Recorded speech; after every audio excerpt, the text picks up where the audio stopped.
since a grieving Prince Harry was spotted storming inside the gates of Balmoral Castle alone, several hours after the Queen's death, and being taken away at 8:30 a.m.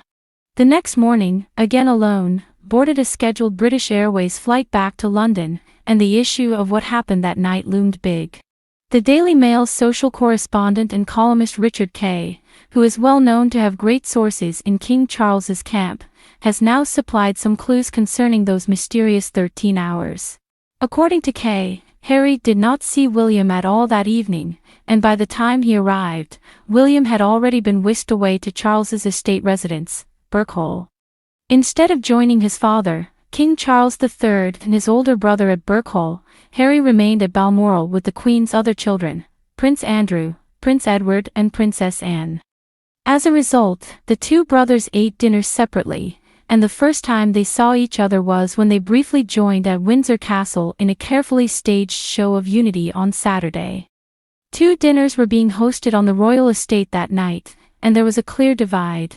One was for the new king and his heir, and the other was for the rest of the family, Kay recalls. Kay also dismisses the notion that Charles planned for William, Harry, and their spouses to meet at Windsor Castle to observe floral tributes. The arrival of the Sussexes was reportedly delayed by at least 45 minutes due to lengthy negotiations, which prevented the historic stroll between William and Kate and Meghan and Harry. A sea of floral tributes had been put outside the gates of Windsor in honor of the much-loved king, and the royal family went out to see them. The couples walked along separately from one another, with William and Kate speaking to people on one side of the road and Harry and Meghan speaking to people on the other side of the road. The surprise appearance is thought to be the first time that the two couples have all been in public together since Commonwealth Day on March 9, 2020. And it is the first time William and Harry have been seen together in public since they joined for the opening of the memorial in honor of their mother, Princess Diana. A senior palace source said of the meeting, the Prince of Wales invited the Duke and Duchess of Sussex to join him and the Princess of Wales earlier. William thought it was an important show of unity for the Queen at an incredibly difficult time for the family. It comes days after King Charles III extended a very public olive branch to Prince Harry and Meghan Markle in his first address to Britain and the world as monarch. The new monarch said he wished to express my love for Harry and Meghan as they continue to build their lives overseas.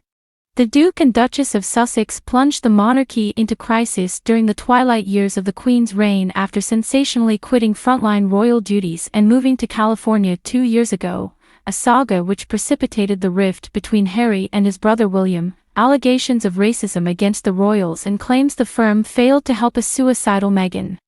After their bombshell interview with U.S. talk show host Oprah Winfrey, Harry appeared to suggest, in a mental health podcast, that his father and the Queen and the Duke of Edinburgh had all failed as parents, while the family was still mourning Prince Philip's death last year.